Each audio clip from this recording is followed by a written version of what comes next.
It's a wonderful talk, Manish. Thank you. Next, I would like to introduce Dr. Lee, one of our surgical oncologists, who's going to be talking to us about the surgical evaluation and management of pancreatic cancer. Thanks, Dr. Lee. Good afternoon.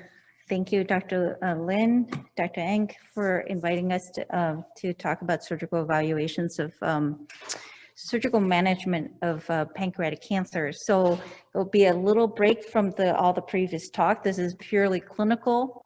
So we'll see if I can get you more awake at 2 o'clock in the afternoon. So for disclosure, there's no financial conflict of interest for me to disclose. There is a disclaimer, is that there are pictures in these slides that may not be suitable for viewing after lunch. So you may, just that's a disclaimer, just so you know, okay? So watch it, watch at your own risk. For objective, I'm going to talk a little bit about statistic. I know Dr. Batra and Dr. Jain already talked about it. I'll just kind of give it as more from a clinical view. Some anatomy about pancreas, because, as surgeons, we love anatomies. We love to know how the organs is vascularized, and because it's important in how we decide how to operate, what kind of diagnostic tests we do, and the type of surgery that we do, and then the complication thereof. So as Dr. Batra mentioned before, pancreatic cancer is a deathly disease. However, there's two important information is as of March of 2016, it became the third leading cause of cancer death in both men and women. That happens when breast actually dropped down. Not that there was anything worse about pancreas, but that was the break. Now, as of January of this year, the 5-year survival rate is now 10%. So we reached the 2-digit point, not 9 anymore. So a little bit about the embryology of pancreas development. Why is it important is that it kind of tells us about this blood supply. This is how we decide as surgeon, what kind of surgery do you do, all based on the location of the tumor. And so as you can see, the body and tail of the pancreas actually arise from the dorsal of the pancreas, whereas the head and the uncinate is the ventral. And you can see how all of this development and the blood supply to it, and I'll go into detail in a little bit. But to remember, the pancreas actually had both the exocrine and the endocrine function. So when we take part of the pancreas out, we have to think about what the patient will need long-term. Also, symptoms may be a little different in the body and tail. Usually the patient has no symptom at all. By the time they get symptoms, it's usually a little more advanced. And the majority of the patients, they would have weight loss, pain. By the time they get pain, it's because it's already involved the nerve, and then nausea and vomiting and anorexia. In the head, the things that are different is the jaundice, because it's in the head. Remember the anatomy we talked about earlier, where we have the bile duct, and so in the head, it may block the bile duct, and therefore it will come to our attentions a lot sooner than if it's in the body or the tail. There are multiple types of cancer that you can have in the pancreas, both primaries as well as metastases. And we listed all here for you, the benign exocrine type of tumor, the metastatic, and then other malignant pancreas tumor. How we think this happens, we believe that the progression models of pancreatic cancer follow from the normal to the Pannins to the kind of like the in situ to metastatic or to the dysplasia, and then adenocarcinoma. There are different types of mutations that we believe happen during each of these stages. And so when there's a distributions of pancreas cancer are looked at, the majority is actually in the head, and body and tails is at a lower rate. So how do we as surgeons assess these cases, these patients with pancreatic cancer? We actually recommend that every patient should be involved in a multidisciplinary consultation at a high volume center, which we are one of those center. And the most recent NCCN guideline basically stay pretty vague about appropriate imaging study. What are those based on in our hand is a pancreatic protocol CT or an MRI. We prefer any biopsy to be done as an endoscopic ultrasound. And then we also recommend diagnostic laparoscopy to rule out metastasis. And I can go into a little bit detail there. Staging wise, we look, as you can see here, it's a little more complicated than it used to be. It based on size, lymph nodes, as well as metastatic. But from the surgeon standpoint, when we have a patient that come into our clinic, we usually decide by looking at their scan, looking at their functionality, whether the tumor is resectable, is it borderline resectable, or is it locally advanced or metastatic. We're pretty simple-minded. Is it, you know, going straight to chemo, going straight to surgery, or do we have to do a multidisciplinary discussion? So I'll go into a little more details. So in CTs wise, when we look, how do we tell if something is resectable? First, of course, no evidence of metastasis. So that's an easy one. But in terms of resectability, what do we look at? So in this upper CAT scan here, you can see the aorta, you can see the IVC, you can see the SMV, and you see the SMA. All these vessels, you can see a nice black rim around each of these vessels. Those are fat planes. If you see a fat plane, they're clean, they're free. Those are come off really easily. As opposed to the scan down below, there's a blood vessels right there in the middle. I don't know if you can see that easily, but you can see all these soft tissue around it. No way we're gonna take that one out. That's completely encased, okay? The vessel, of course, that we looked at are the SMA, SMV, portal vein, hepatic, and celiac artery. And here's some more example of the celiac trunk here is free. The splenic is lost in there somewhere. And then this right here is the hepatic artery that is being abutted over 180 degrees.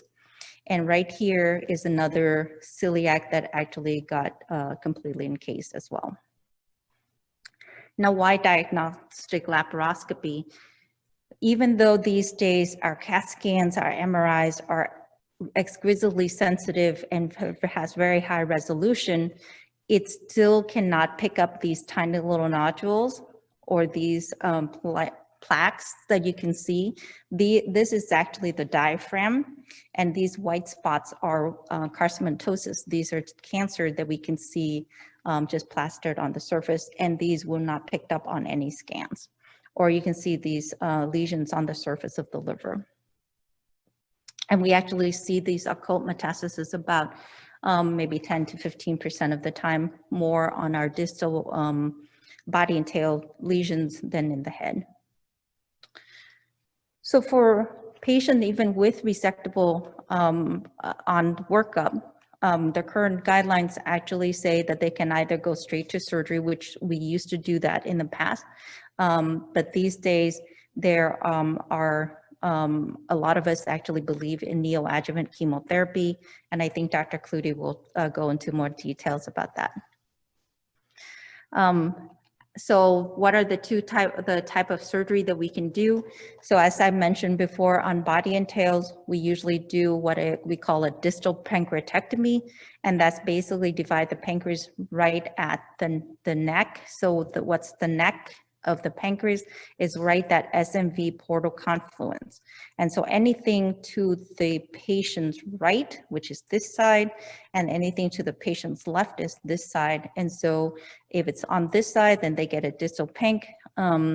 If it's on this side, then we do a Whipple, and I'll tell you what that means.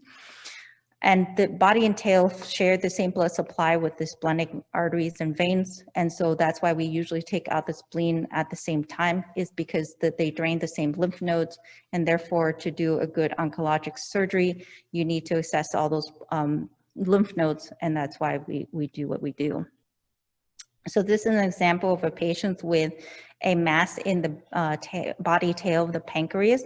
And you can see here, that's the liver, this is the mass, this is the poor spleen that got effaced. And here's a different a coronal view where you can see the mass, the spleen, and then the pancreas is right here. So when the mass came out, this is what it looks like. You can see a little bit of normal pancreas here. All of that is tumor. And then that's the spleen on the other side. And this is when it's got fixed and then cut open. As for if the tumor's on the other side, if the tumor's on this side of the SMV portal confluence, then it's a bit more complicated type of surgery because of the bile duct that actually go behind the small bowel and actually in the head of the pancreas at the distal portion. You have to take all of this out in order to remove the head of the pancreas. And so for a Whipple, a classical Whipple, we take part of the stomach, the gallbladder, the bile duct, the head of the pancreas, and this portion of the small bowel called the duodenum. And then once we remove all that, we actually can put them back. We just pull the small bowel up, reconnect it to the pancreas, reconnect the bile duct, and then reconnect it to the stomach so that when patient eats, food still go down. Pancreas enzymes and bile still come over and help the digestion process. Again, those lymph nodes I talked about all along the blood vessels. So some of the picture I warned you about earlier. So here's the body of the pancreas that we have to carefully dissect it off of the SMV portal vein right there. So that's the pancreas lift up. Pancreas got cut. Here's the nice portal vein, so you can see the SMV portals right there. Splenic is right behind this pancreas. In a different look once we finish, this is your SMA. This is your IVC with the left renal vein over there. And so you can see why when there's a tumor in here, all those blood vessels, it became really, really important, and why is it so difficult to do the dissection and resection. So what are some of the complications that we get? So the common complications that we get is wherever you sew anything back together, they can break apart. Okay, the most common is the pancreatic cholangiectomy, because the pancreas makes all these enzymes that break down fat, proteins, and so all those sutures can be break away just as easily.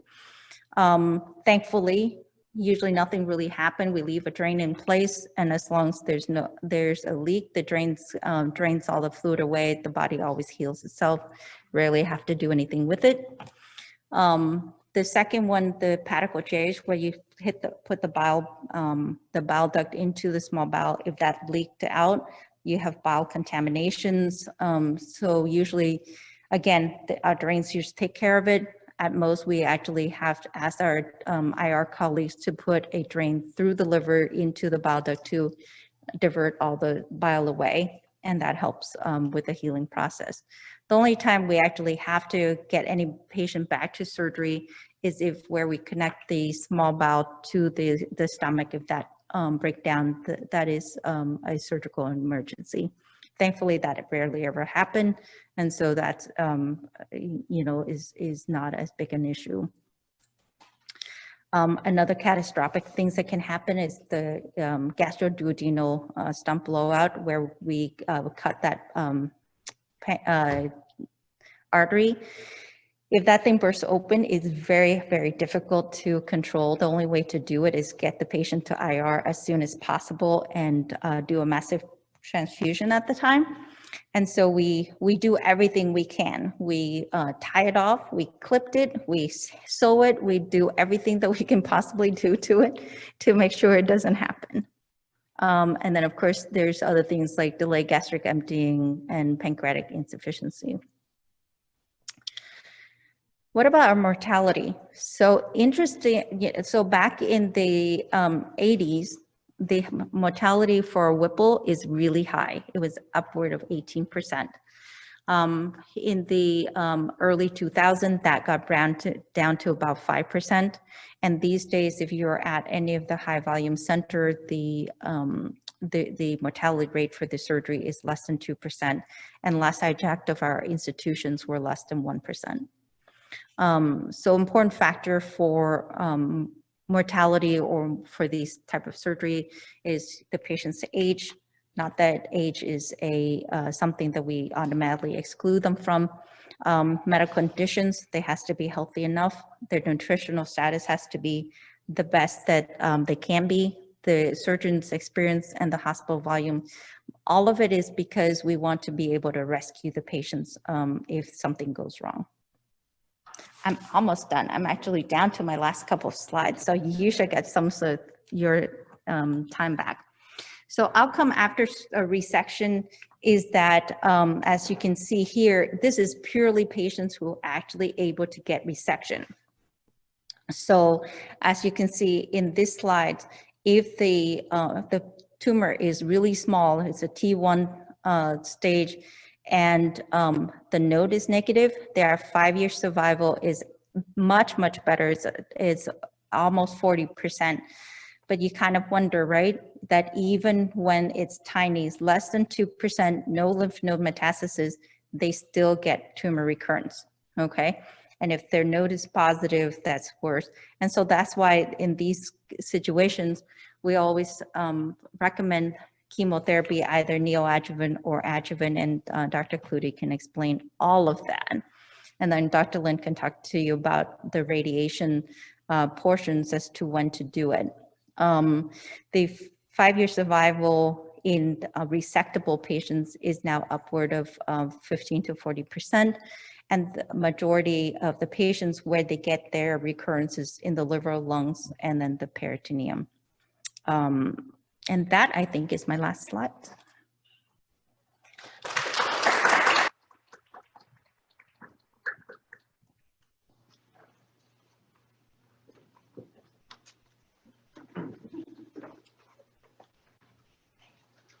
All right, I'm now going to introduce our next speaker.